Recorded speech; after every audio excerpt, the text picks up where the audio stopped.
દિવ્ય વર્ણન છે રામચરિત માનસ. બસ વર્ણન કર્યા જ કરીએ એવો ભાવ થાય.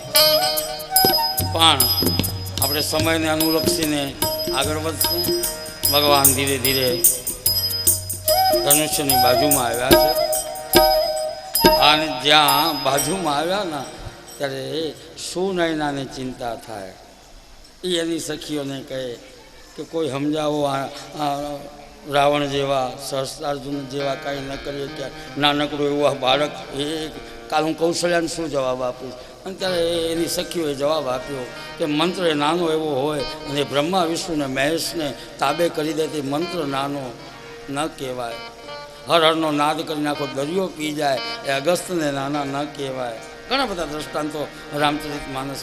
આ અંકુશ છે, હાથીને વશ કરી દે તો એ અંકુશને નાનો ન કહેવાય. સૂર્ય ત્રિલોકના અંધારાને વિદારી દે તે સૂર્યને નાનું. આ દેખાવ નાનો છે, શક્તિ નાની નથી, ચિંતા ન કરો માં. અને રામ ભગવાને પણ બરાબર જોઈ લીધું. વિશ્વામિત્ર બાપજીને વંદન કર્યા, વડીલોને બધાને વંદન કર્યા. અહીં બેઠા બેઠા માતા પિતાને, ગુરુ વશિષ્ઠને યાદ કરી વંદન કર્યા.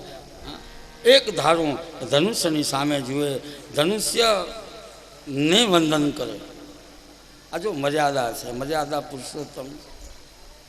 બધા લોકો એક ધારું જોઈ રહ્યા છે, શું થશે શું થશે એની ઘડીઓ ગણાઈ રહી છે. હવે સીતાજીને ચિંતા વધી છે. સીતાજી ગણનાયકને યાદ કરે, મહાદેવને યાદ કરે. શિવનું ધનુષ છે એ હળવું થઈ જાય, અકળામણ વધે. અને રામજી જાણી જોઈને મોડું કરે.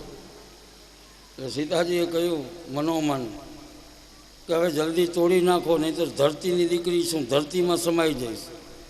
કેટલી મારે પ્રતીક્ષા કરવી? આ બધું એમને પડ્યું રહેશે, માટે જલ્દી તોડી નાખો. સમયે ગયે પુનિકા. પાણી પાણી કરતા માણસ મરી જાય ને પછી કદાચ આખું અમૃત હાજર થાય તો શું કામનું? આવા ચોપાઈઓ આપીશ. બધા મોલ સુકાઈ જાય ને પછી વૃષ્ટિ થાય તો શું કામનું? જે સમયે જે કામ થવું જોઈએ તે સમયે થાય, એની કિંમત છે. માટે પ્રભુ જલ્દી તોડી નાખો. ભગવાને વિચાર કર્યો કે હવે પ્રતીક્ષાનો અંત આવ્યો છે, સીતાજી સહન કરી શકતા નથી. અને એટલા માટે ભગવાન રાઘવેન્દ્ર સરકારે પરિક્રમા કરી છે. લોકો એક ધારું જોઈ રહ્યા છે, શું થશે શું થશે ની ઘડીઓ ગણાઈ રહી છે. અને એ વખતે ધનુષ એની મેળાએ આમ હલબલવા લાગ્યું. ભગવાને વિચાર કર્યો કે આમાં કેટલાય સિદ્ધ મહાત્માઓ બેઠા છે, મારી ઉંમર નાની, એને ઉચકી અને જો આમ હાથ લંબાવા ઐશ્વર્ય લીલાથી હાથ લંબાવી સીધો જાણી જશે. શું કરું કોઈને ખબર નથી. આન બરાબર ભગવાને તૈયારી કરી. એ વખતે વિશ્વામિત્રની બાજુમાં બેઠેલા લખનથી રહેવાય એવું નહીં. લખન એકદમ ઊભા થઈ ગયા. વિશ્વામિત્રએ કહ્યું કે લખન તું કેમ ઊભો થયો? બેસી જાય હેઠો. બાપુ મારી જવાબદારી છે, હું શેષનો અવતાર. મારા પ્રભુ ધનુષ્ય તોડે આન ધરતીને કાંઈ થઈ જાય, એની દીકરીના લગ્નમાં વિઘ્ન આવે. એટલા માટે ચરણ તાપી બ્રહ્માંડ સિંહાસનથી બરાબર ચરણ તાપી અંતિમ પાલન સૂચના આપી દીધી. ધરતીના છેડાને બરાબર પકડી રાખજો. રક્ષણ લખને સંભાળ્યું, આક્રમણ રામે. લોકો એક ધારું જોઈ રહ્યા છે, કોઈ ખબર નથી. બધા આંખો તોડવા લાગ્યા. એ જ વખતે તે ક્ષણ રામ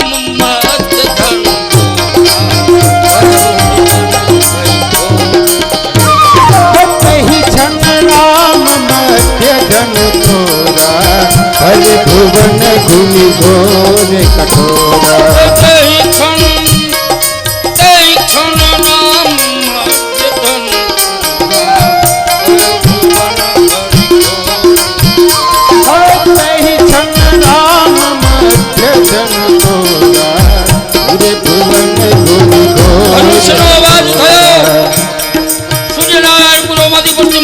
દક્ષિણમાં ઉપડી ગયા, નદીઓના વેણ ફરી ગયા, પર્વતોના શિખરો તૂટવા લાગ્યા. ઋષિ મુનિઓ તપ બ્રહ્માંડમાં ફેલાઈ ગયો. સાનો અવાજ કોઈ કરી શક્યા નહીં. આમ તુલસીદાસની જાહેરાત કરી ભગવાન રાઘવેન્દ્ર સરકારે ધનુષ્યનો ભંગ કર્યો. બોલીએ શ્રી રામચંદ્ર ભગવાન ધનુષના ટુકડા એટલા પ્રભુ દોનું ચાપ ખંડ મહિલા પ્રભુ દોહુ જાત ખંડ મહિલા રે.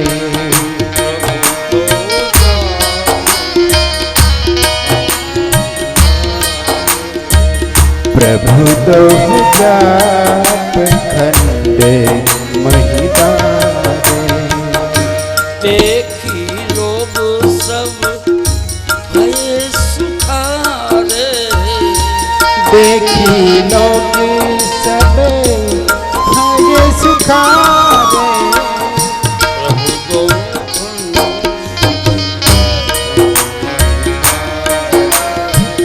प्रभु दो जाप खंड महिला.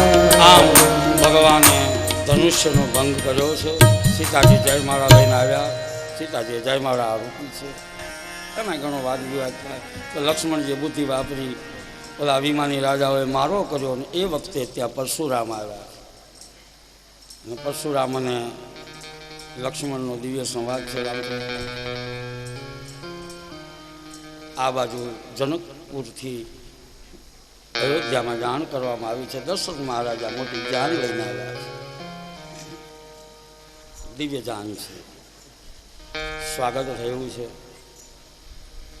ઘણા દિવસ જાન, હજુ લગ્નની તિથિ નક્કી નથી. જાન આવી ગઈ છે. મંગલ મૂલ લગ્ન દી આવા હિમ ઋતુ અગહન માસ. બ્રહ્માજીએ લગ્નપત્ર તૈયાર કર્યું છે. માગસર સુદ પંચમી લગ્નની તિથિ નક્કી થઈ છે. ત્યારબાદ તો સુંદર મજાનો ભગવાનનો વરઘોડો નીકળ્યો છે. અદ્ભુત છે રામચરિત માનસમાં વર્ણન. જનક મહારાજ કૃષ્ણકેતુ એમને ઈચ્છા છે કે અમારી બીજી 3 દીકરીઓ છે. આપની ઈચ્છા હોય તો એમના પર લગ્ન કરવા છે. તૈયાર થયા છે. રામ સીતા લક્ષ્મણ ઉર્મિલા ભરત માંડવી શત્રુઘ્ન સુત કીર્તિના લગ્ન થાય છે. લગ્નની વિધિ થાય છે. ધર્મ અર્થ કામ મોક્ષ રૂપી 4 મંગળ ફેરા ફરાયા. અને એવું કહેવાયું છે કે અયોધ્યાના જેટલા એ આવ્યા હતા ત્યારે ને ત્યારે સગાઈઓ થઈ અને એની હારે ત્યારે ને ત્યારે બધાના ત્યાં લગ્ન થયા. સમૂહ લગ્ન ત્યારથી શરૂ થયા. અહીં સમૂહ લગ્નની શરૂઆત થઈ. ત્યારે ને ત્યારે સગાઈ, ત્યારે ત્યારે બધાના લગ્ન રામજીની હારે જ. અને ત્યારબાદ ઘણા દિવસ જાન રોકાય. વસમી વિદાય છે. દીકરીની વિદાય હંમેશા વસમી રહે છે.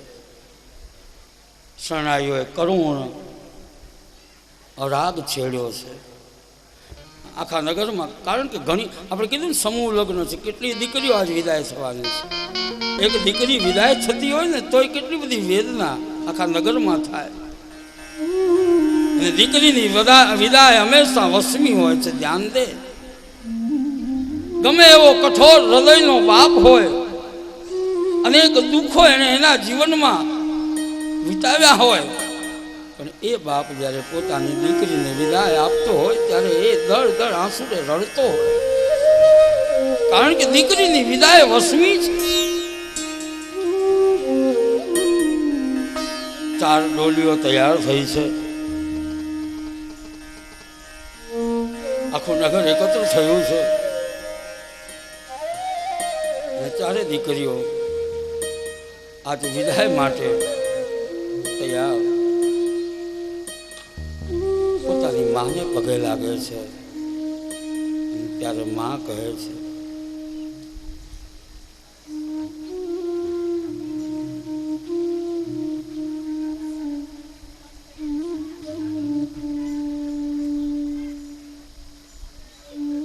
બેટા બાપ દીકરી સાસ સસુર ગુરુ સેવા કરે. સાસુ સસરાની ગુરુની સેવા કરજો. પતિના પગલે પગલે ચાલજો, પતિને અનુરૂપ બનજો. બાપ જીવન છે, જીવનમાં કોઈ દુઃખ આવે ના ત્યારે એક ખૂણામાં બેસીને આંસુડા સારી રહેજો. બેટા, દીકરી દીકરો કુળવાન હોય તો એક કુળને તારે, પણ દીકરી જો સંસ્કારી હોય તો બાપના પિયરના અને સસરાના બંનેના કુળને તારે. માટે સાસુ સસરા ગુરુની સેવા કરજો. દીકરીને વિદાય આપીએ ત્યારે આવો કર્યાવર આપીએ. રામચરિત માનસ કહે છે, સગવડ હોય 100 જોડ કપડાની આપો, ના નહીં. અરે ફ્રીજ આપો, એસી આપો, ગાડી આપો, ના નહીં. ટીવી આપો, ના નહીં. એ તૂટી જશે, ફૂટી જશે, ફીટી જશે, પણ સંસ્કારનો કર્યાવર આપ્યો હશે ને, ફીટશે નહીં, તૂટશે નહીં. માટે દીકરીને કર્યાવર સંસ્કારનો આપીએ એમ આપણા પુરાણો કહે છે. દીકરીને કહે કે બેટા દુઃખ તું સહન કરજે. અને દીકરી ધન્ય છે આપણી આ ભારત વર્ષની. વિદેશોમાં બીજી બધી સગવડો છે પણ આ વસ્તુ નથી. આજ પણ આપણી આ પરંપરા ચાલી રહી છે. ઘણી વખત એવું બનતું હોય કે ભાઈ બહેનના લગ્નને 1 દિવસનો અંતર હોય, અહીં દીકરીને વિદાય આપી દીધી હોય અને પછી એ દીકરીનો પિતા એના વેવાઈને એમ કહે કે કાલ મારા પુત્રના લગ્ન છે, મારી દીકરીને જમાઈને મોકલજો. અમુક કલાકો પછી એ દીકરીને સાસરે વળાવી, અમુક ઘંટા અમુક કલાક પછી દીકરી પાછી પોતાના ભૈલાના લગ્નમાં હાજરી આપવા આવે. અને ત્યારે માને પગે લાગે, મા ઓવારના લે. થોડાક જ કલાક વીત્યા છે અને પછી મા પૂછે, બેટા કેમ છે? ત્યારે દીકરી જવાબ આપે, મા મમ્મી તમારે તો 1 મકાન છે, અમારે તો ત્યાં 2 મકાન છે. તમારે તો 1 ગાડી છે, અમારે તો ત્યાં 2 ગાડી છે. આ મારું તારું કઈ રીતે આટલા કલાકમાં થઈ ગયું હજી સુધી કોઈ સમજી શક્યું નથી. આ છે અમારી ભારતની દીકરી. વિદેશમાં બધું પાકે, આ ત્યાગ ન પાકે. 18 વર્ષ સુધી એ 19 વર્ષ સુધી હરણીની માફક ખેલતી રમતી કૂદતી દીકરી જ્યાં એના મંગળ ફેરા 4 ફરી જાય, પિતાના ઘરનો ત્યાગ કરી પતિ ગૃહે સ્વીકાર કરી લે. અને હંમેશા દીકરીની વિદાય બાપુજીને એના પિતાજીને બહુ વસમી લાગે. એટલા માટે વસમી લાગે, અનુભવ છે. દીકરા ગમે એટલું કમાતા હોય ને ગમે એવા અને આપણે લાડકોટથી ઉછેર્યા હોય ને, દીકરો બાપાને બહુ પૂછા ન કરે ને પપ્પાની પૂછા ન કરે. એ તો એની મસ્તીમાં ઝૂમતો હોય, એની આનંદમાં ફરતો હોય. પણ જ્યારે થાક્યો પાક્યો બાપ એનો પપ્પા ઘેર આવે ત્યારે ઘરમાં એ દીકરી હોય ને ત્યારે કહે કે બાપુજી ચા બનાવી આવું, તમારા માટે પાણી લઈ આવું.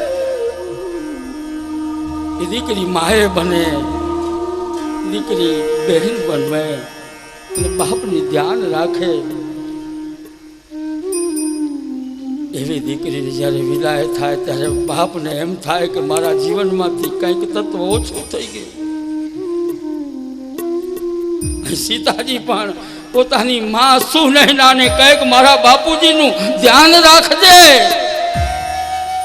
દીકરી વિદાય થાય ને ત્યારે એની માને ભલામણ કરતી જાય કે મારા બાપુજીનું ધ્યાન તું રાખજે. આવી દીકરીની વિદાય કયા બાપને ન રડાવે. જનક મહારાજા એને વંદન કરવા જાય. શ્રુતકીર્તિ પગે લાગી, માંડવી ઉર્મિલા પગે લાગ્યા ત્યાં સુધી તો ધીરજ રહી, પણ જ્યાં જાનકી વંદન કરવા જાય જનક મહારાજ દર આંસુએ રડી પડ્યા છે. વૈદે જેને દેહનું ભાન નથી એવા જનક આજે દીકરીની વિદાય ધડ ધડ રડી રહ્યા છે. દીકરીની વિદાય વસવી છે. સીતે સીતે ખરીને પોપટ રડે, મહિના રડે, લોકો રડે. ધીરે ધીરે ધીરે 4 ડોલીઓ તૈયાર થઈ છે. 4 દીકરીઓને વિદાય આપવામાં આવી. દૂર સુધી જ્યાં નજર પડે અને પછી દીકરીને એ વિદાય આપીને પછી માંડવો કેવો હુનો લાગે ને. બધા મોહ બગાડી આનંદ ઉલ્લાસ કરતા હતા. સરસ મજાના સમારંભો હોય, એમાં રમાતું હોય, કૂદાતું હોય, પણ જ્યારે દીકરીને વિદાય આપો અને પછી એ માનવડામાં એ બેઠા હોઈએ ત્યારે આપણને બધું સૂનું સૂનું લાગે. ન હોરે, ન ગમે, ન ફાવે. એ સમય બહુ અઘરો છે.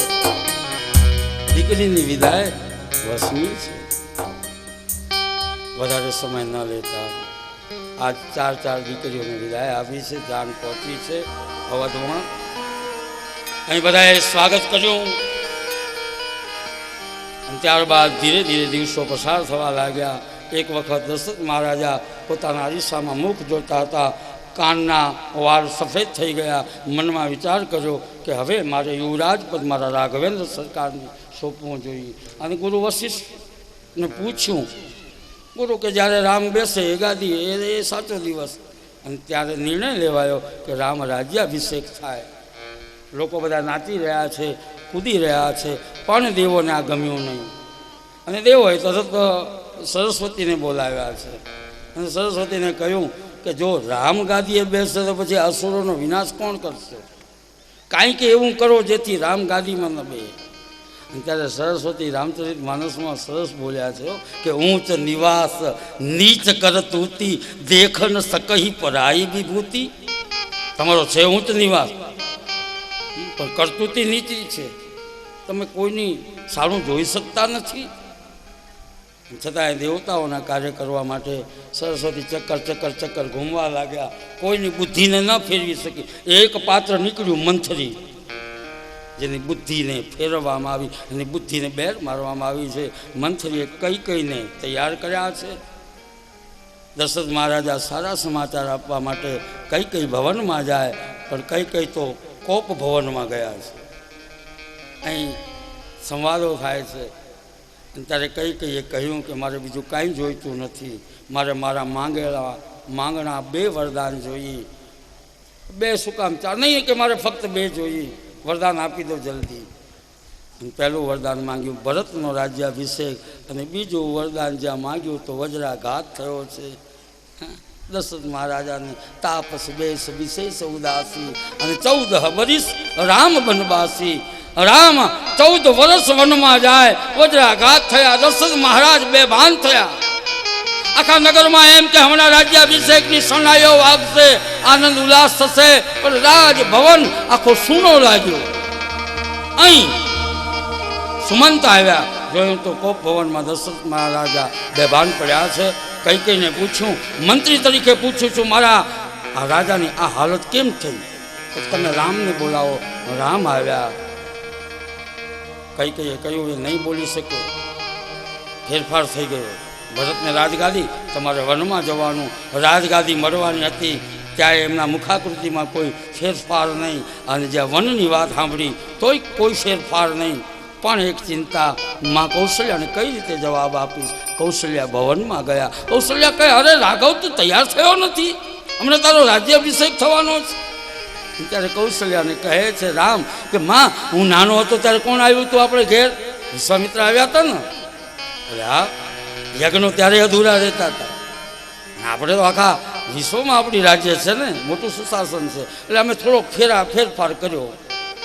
આ રાજગાદી અહીંયા બેઠા બેઠા ભરત સંભાળશે, અને પિતા દીન હમોહી કાનન રાજુ, મને જંગલનું રાજ આપ્યું છે. રાજ શબ્દ વાપર્યો છે. માને સમજણ આપી.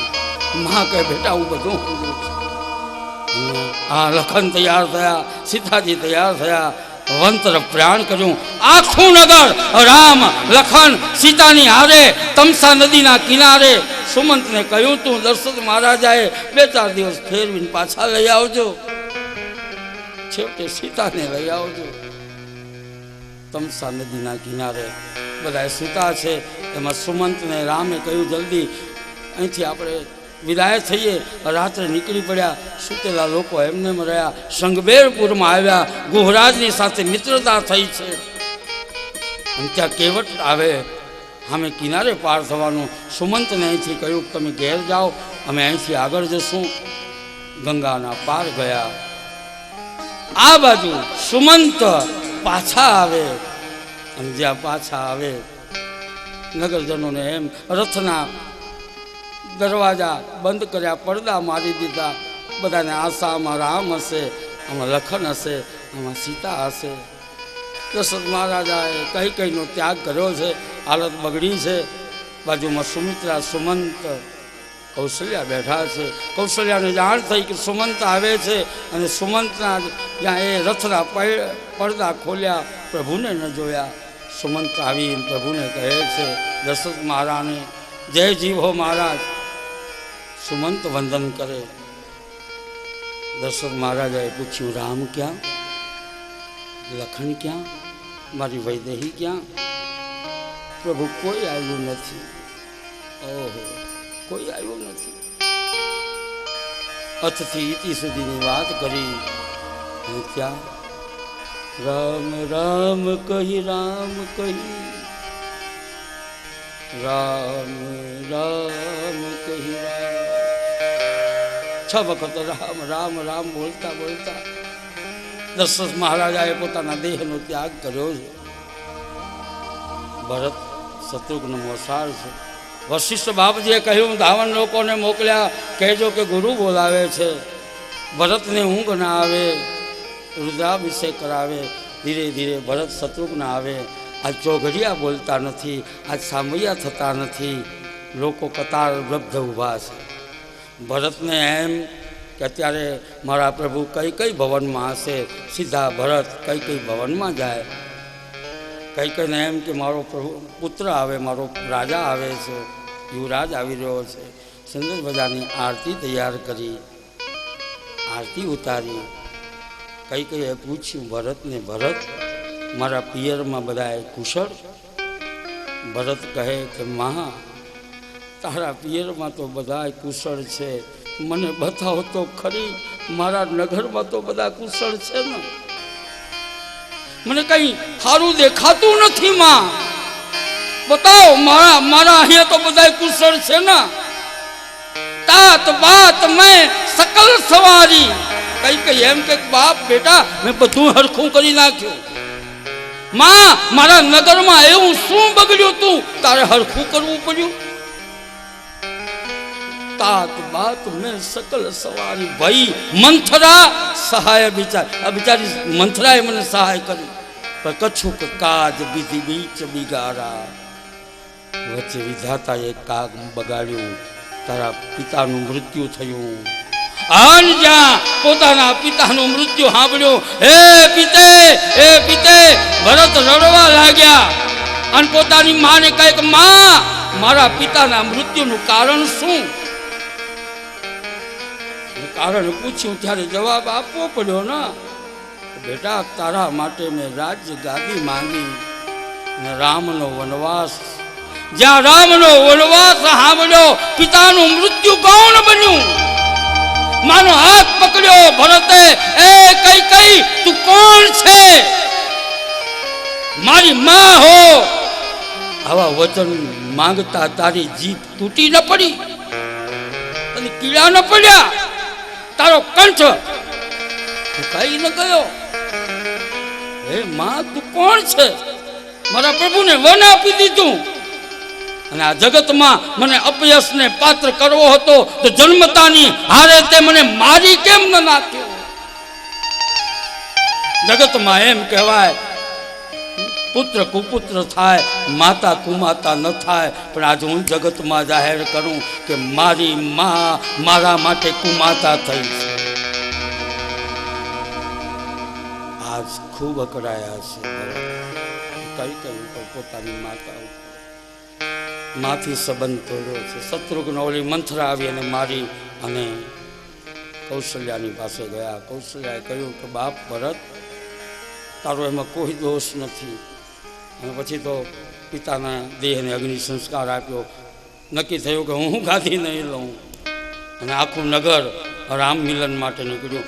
રામ અનેક ઋષિમુનિઓ ના આશ્રમમાંથી ચિત્રકૂટમાં આવ્યા છે. અહીં ભરત પણ આખા નગરની સાથે રામ મિલન માટે જાય. અદ્ભુત કથા. રામ અને ભરતનું દિવ્ય મિલન થાય છે. પછી તો ગાદી જેમ ફૂટબોલનો દડો હોય ને, રામ કે હું ન રાખું, ભરત કે હું ન રાખું. વિચાર કરો, આ નાની સૂની બાબત નહોતી. ચક્રવર્તી રાજાની વાત હતી. સમગ્ર પૃથ્વી ઉપર રાજ્ય કરવાની વાત હતી. તો રામ કે હું ન રાખું અને ભરત કે હું ન રાખું. અને આપણે તો ખૂણા માટે ભાઈ ભાઈ કોર્ટમાં જતા હોય. વિચાર કરો, આ રામાયણમાંથી આ શીખવાની જરૂર. એ ખૂણો પડ્યો હોય ને તો ખૂણા માટે કે એ મારો થાય, કે ના મારો થાય, એમાં કોર્ટમાં જાય. આ તો ચક્રવર્તી રાજાની ગાદી છે. ત્યારે નિર્ણય લેવાયો કે લક્ષ્મણજી બરો ભાગી છે, ભરતને થાય છે. પાદુકા આપી, ચરણ પાદુકા લઈ ભરતજી આવ્યા નંદીગ્રામમાં. પાદુકાને રાજ્ય સિંહાસન ઉપર સ્થાપિત કરી નંદીગ્રામમાં ભરતજી તપ કરે. આ બાજુ રામ લખન વૈદેહી આગળ વધ્યા. પંચવટીમાં આવ્યા છે. ત્યાં શૂર્પણખા આવે. શૂર્પણખાના નાક કાન કાપી વિદાય થઈ. અને ત્યારબાદ દિવ્ય કથા છે. રામચરિત માનસના એક એક પ્રસંગો એટલા બધા દિવ્ય છે, એનું વર્ણન કરવા જોઈએ આપણે સમયને લક્ષ્યમાં રાખી. પંચવટી એટલે આ પંચભૌતિક દેહ. ત્યારે કામ, ક્રોધ, લોભ, મદ, મોહ, મત્સર રૂપી રાવણ આપણી ભક્તિને હરી જશે. એ ભક્તિને રાવણ લઈ ગયા. પછી તો એ જટાયુની સાથે પણ યુદ્ધ થયું રાવણનું.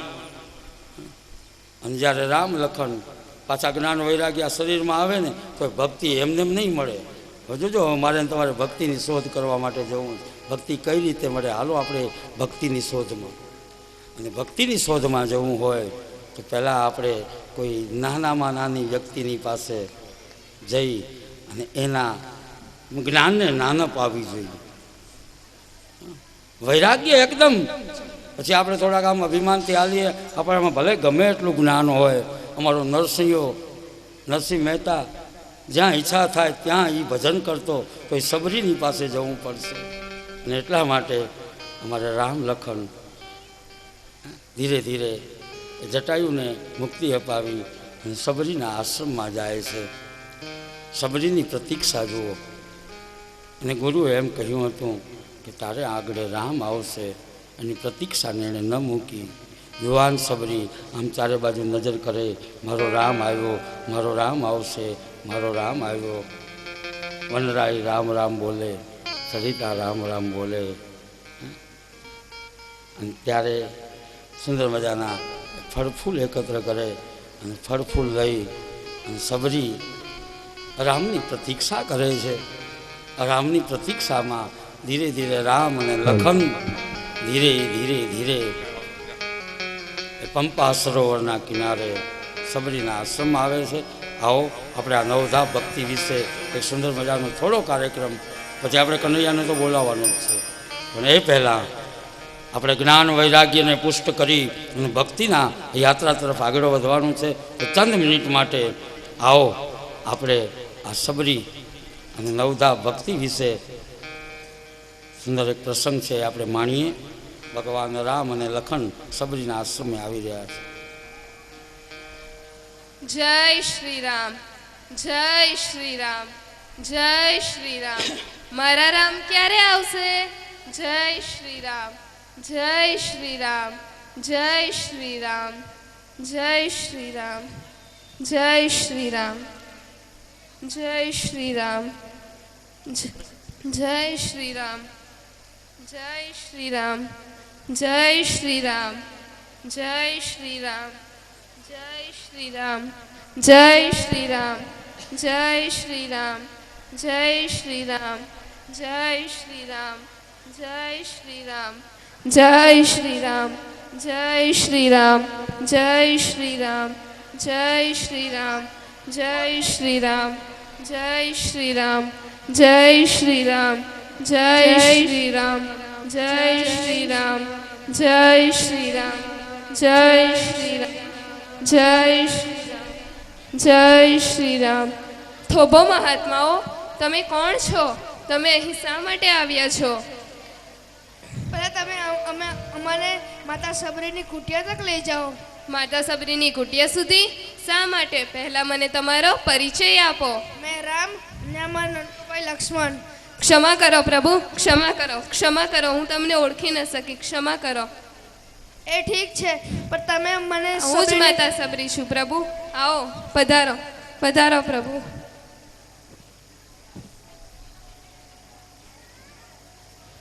બેસો પ્રભુ, બેસો, બેસો પ્રભુ. લાવો પ્રભુ, હું તમારા ચરણ પખાડું. હવે આની જરૂર નથી. તારા આટલા પ્રેમથી જ હું આખો પવિત્ર થઈ ગયો છું. પ્રભુ, તમને ભૂખ તો જરૂર લાગી હશે. હા, હું તમારા માટે મીઠા મીઠા બોલ લઈ આવું. લો પ્રભુ, ખાઓ.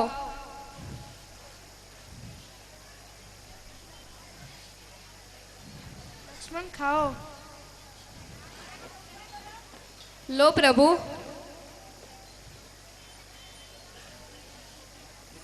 મીઠા છે.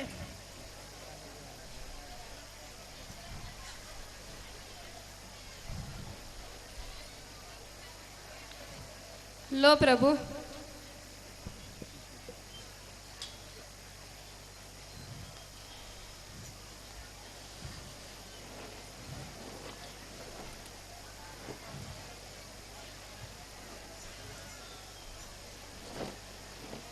હે પ્રભુ, હું આપની સ્તુતિ કેવી રીતે કરું? હું તો નીચ જાતિની અને અત્યંત મૂઢમતી છું.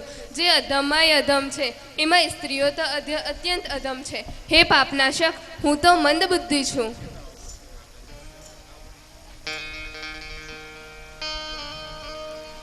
कही विधि स्तुति करूं तुम्हारी,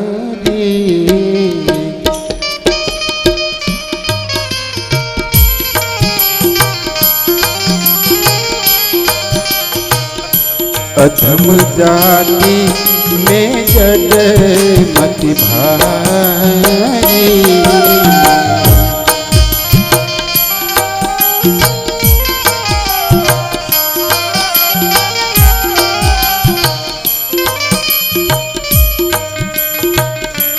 जाति पाति कुल धर्म बनारी,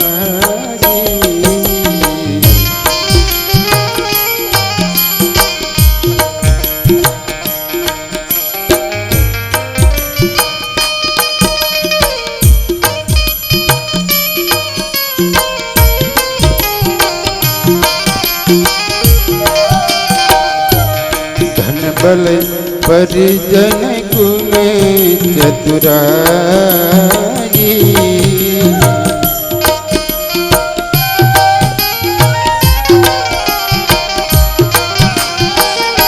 સુંદર મજાનો સબરી રામને કહે છે, હું કઈ રીતે તમારી પ્રભુ સ્તુતિ કરું, કઈ રીતે વંદના કરું. भक्ति हो में नर सोई के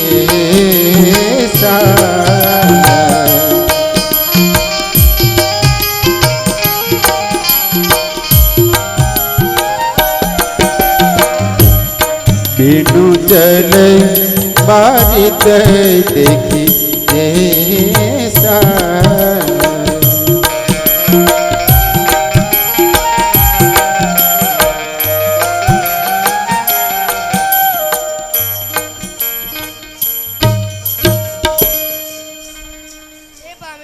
મારી વાત સાંભળ. હું તો ફક્ત એક ભક્તિનો જ સંબંધ જાણું છું.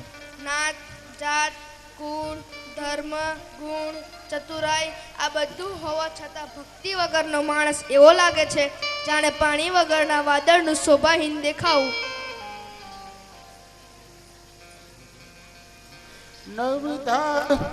नवधा भक्ति करे तो ही पाई.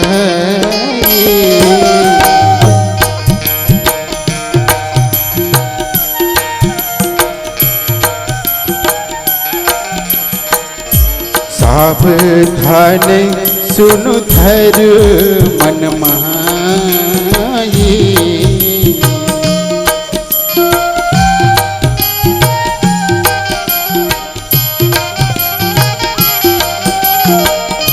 प्रथम भक्ति संतनी कर संगा.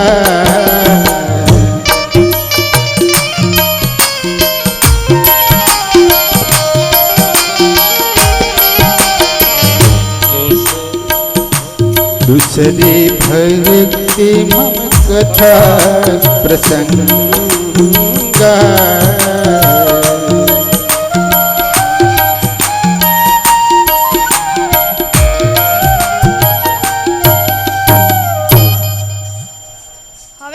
નવધા ભક્તિ કહીશ.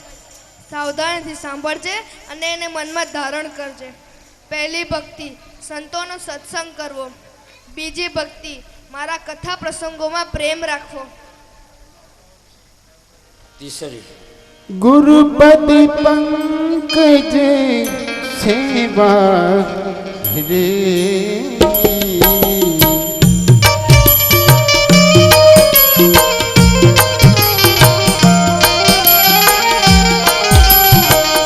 गुरुपद पंकज सेवा तीसरी भक्ति माय. चौथी भक्ति जा करही कपट तरिगा.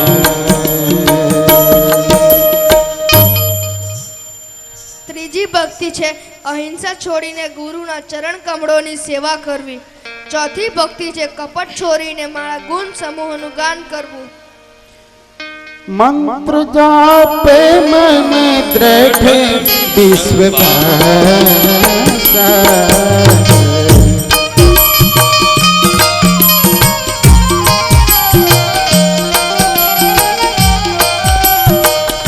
पंचम भजन सिंबद प्रकाश.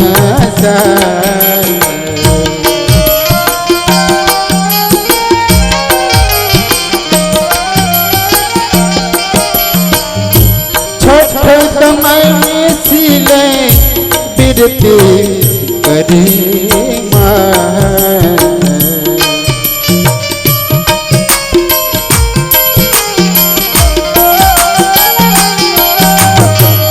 निरत निरंतर सचन धरे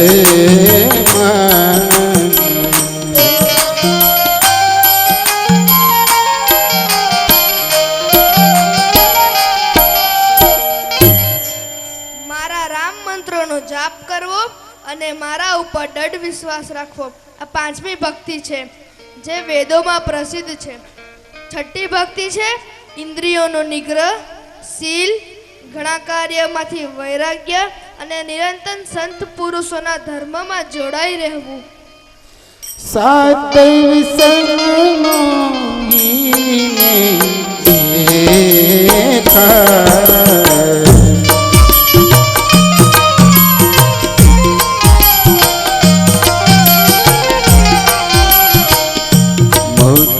संत अधिक ये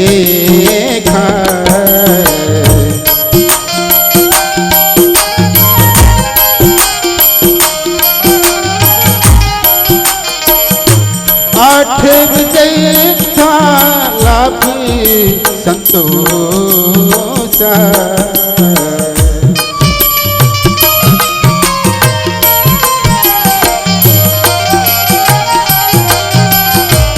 सपने में देखई पर दोसा.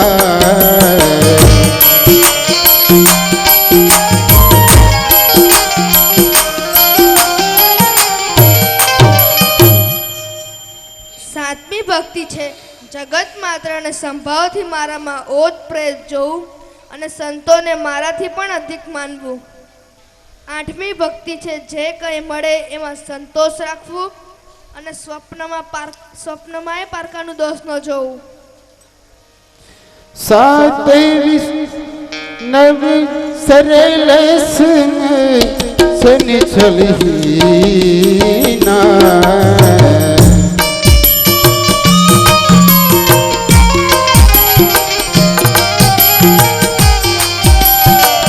मम भरोसे ही हर सन दीना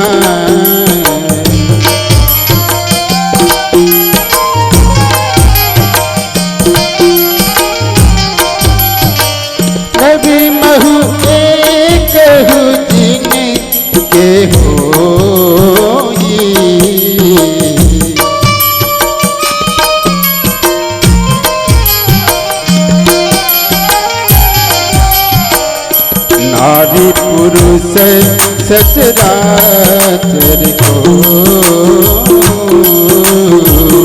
सोई अतिशय प्रिय निभाओ रे सकल प्रकार भगति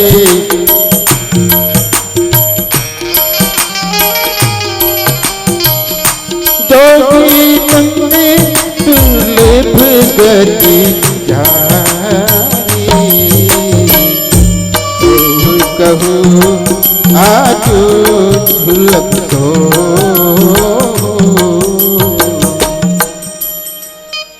નવમી ભક્તિ છે સરળતાથી સર્વમાં કપટ રહિત થઈને વર્તન કરવું અને હૃદયમાં મારો ભરોસો રાખવો. કોઈ પણ અવસ્થામાં કેમ ન હોય હર્ષ કે દુઃખ ન હોવું જોઈએ. આ નવમાંથી એક પણ ભક્તિ જેનામાં પણ હોય તે સ્ત્રી પુરુષ જળ ચેતન કે કોઈ પણ કેમ ન હોય. હે ભામિની તે મને અત્યંત પ્રિય છે.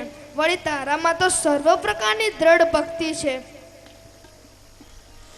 जा जा तरसने फल पर रूपा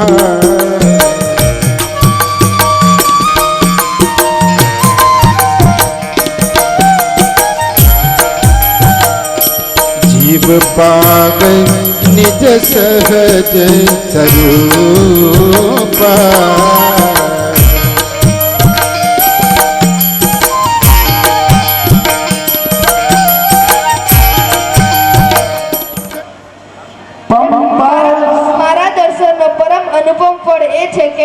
જીવ પોતાના સહજ સ્વરૂપને પ્રાપ્ત કરી જાય છે. હે ભામિની હવે જો તું ગજગામિની જાનકીની કોઈ ખબર જાણતી હોય તો મને કહે. पंपा से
પંપા સરોવરની પાસે જાઓ, ત્યાં તમારી સુગ્રીવ સાથે મિત્રતા થશે.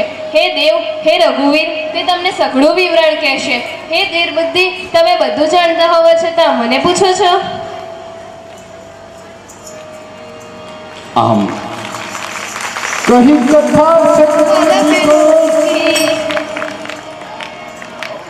હા તમે બોલો. कहीं कथा से समझ लो कि हरि मुख हृदय पद पंकज धरे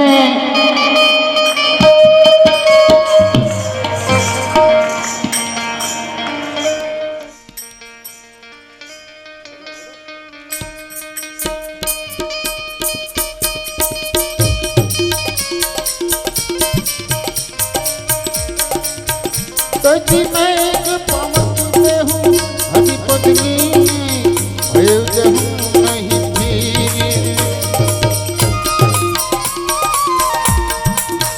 नर विदा कर्म अधर्म बहुमत सब त्यागी हूँ पिशाच करी है दास तुलसी राम पद अनुराग हूँ श्री राम पद अनुराग हूँ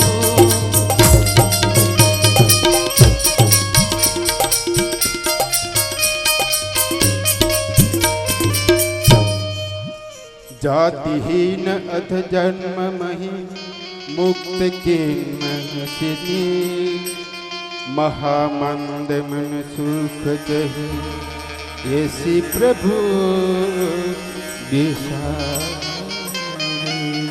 આમ बोलो श्री रामचंद्र भगवान की जय श्री बालकृष्ण लाल की जय। ભક્તિની શોધમાં ભગવાન જ્ઞાન અને વૈરાગ્ય નીકળ્યા.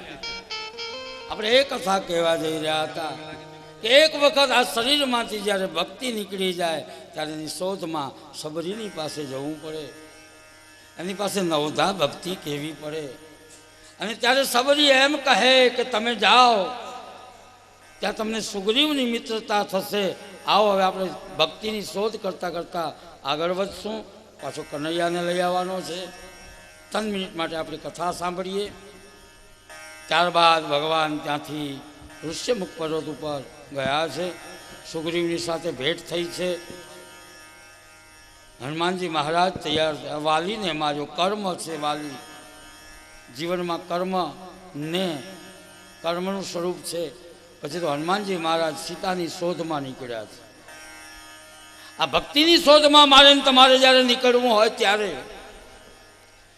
પહેલો મૈનાક નામનો પર્વત આવે, સોનું આડું આવશે. પછી હનુમાનજી મહારાજ હું અને તમે જ્યારે જીવનમાં પૂર્ણતયા બ્રહ્મચર્યનું પાલન કરતા હશું, બ્રહ્મચર્ય પાળતા હશું, તેમ છતાંય વચ્ચે સંસાર આડો આવશે. દરિયો એટલે સંસાર. એ દરિયાને, એ સંસારને કૂદવો પડશે.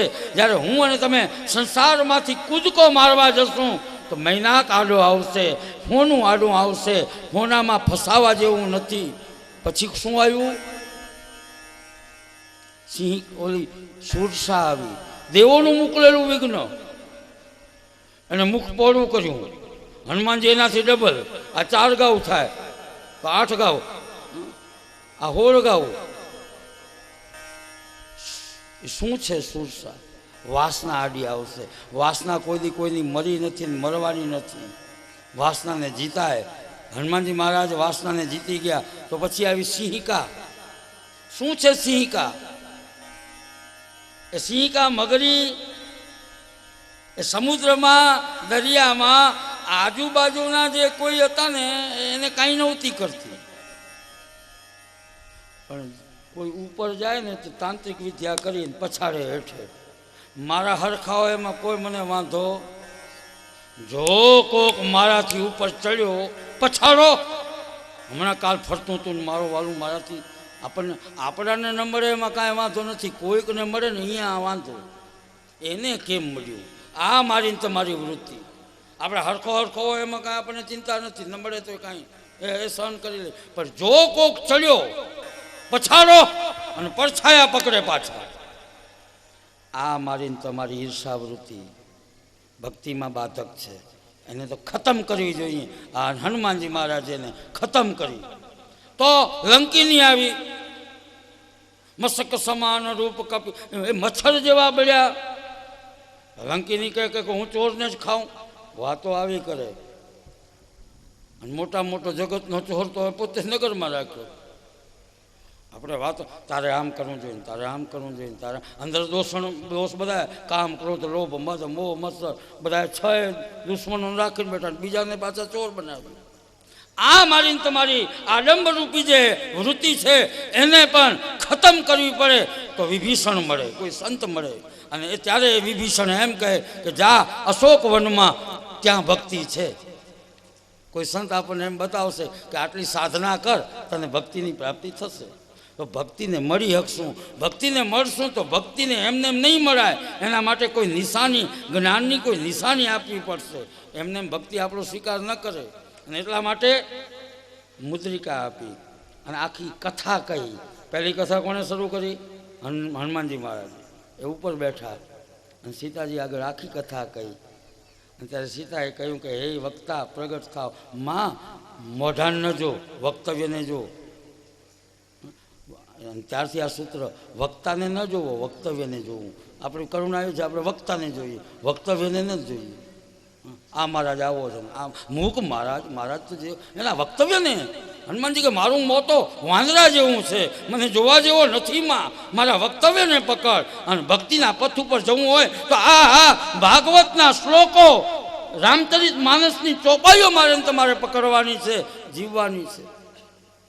અને ત્યારબાદ એમણે લંકા દહન કર્યું, અક્ષયનો ક્ષય કર્યો. લંકા દહન એટલે કામ, ક્રોધ, લોભ, મદ, મોહ, મત્સર, આ રીપુઓ, આ દુશ્મનોને રહેવાના, આપણા ઠેકાણા 5 જ્ઞાનેન્દ્રિય, 5 કર્મેન્દ્રિય, એ બધાને પવિત્ર કરવાનું, તપાવવાના છે. અને લંકા દહન થયું. અને પછી તો એ રામ પાસે આવ્યા, માને વંદન કર્યા. અને એ રામને કહ્યું જ્ઞાન વૈરાગ્યના હવે તીરો તૈયાર થયા. હવે આ ભક્તિની શોધ લઈ શક્યા, પણ ભક્તિને મેળવી ન શક્યા. ભક્તિને મેળવવા માટે તો પાછા જ્ઞાન વૈરાગ્ય, મરકટ એટલે મન, બધા મન જ્યારે એકત્ર થાય, જ્ઞાન વૈરાગ્યના તીર જ્યારે પ્રબળ બને, આન ત્યારે આખું કટક લંકા ઉપર પ્રયાણ કર્યું. વચ્ચે પાછો ઈનો ઈ સંસાર પાછો આડો નાડો.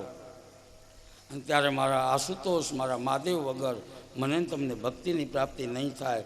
ત્યાં રામેશ્વરની સ્થાપના થઈ. ભગવાન શિવનું પ્રગટ અહીંયા પૂજા કરી છે. અને સેતુ બંધ બાંધવામાં આવ્યો છે. આ સંસાર ઉપર બહુ મોટી વાતો છે, આપણો સમય ઓછો છે, આપણે બહુ ચર્ચા નહીં કરી શકીએ.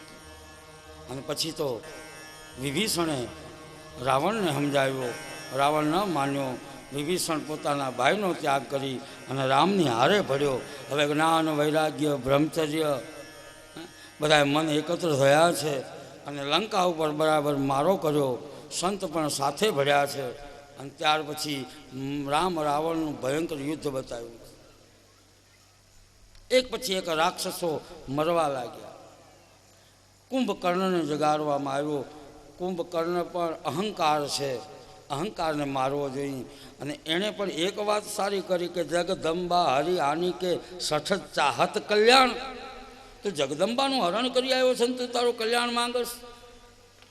અને વિભીષણને કહ્યું કે રામને કહેજે મને બહુ રમાડે નહીં. આમ કુંભકર્ણનો નાશ થયો. ઇન્દ્રજીતે તો લક્ષ્મણજીને મૂર્છિત કરી દીધા. આવા ભયંકર દુર્ગુણો છે.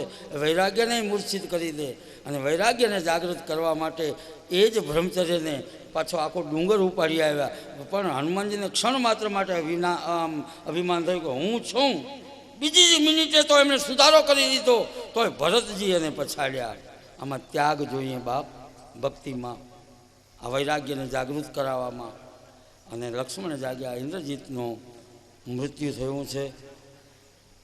અને ત્યારબાદ હવે એકલો રાવણ વધ્યો છે.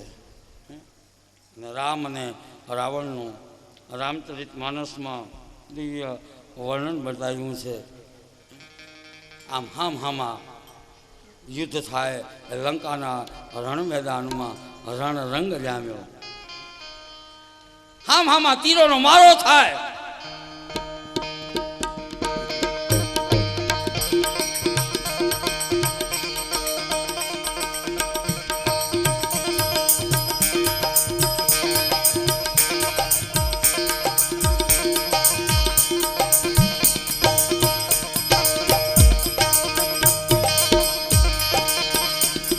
એકલો રાવણ વધ્યો છે. બધાએ મૃત્યુ પામ્યા છે. રાક્ષસોનો નાશ થયો.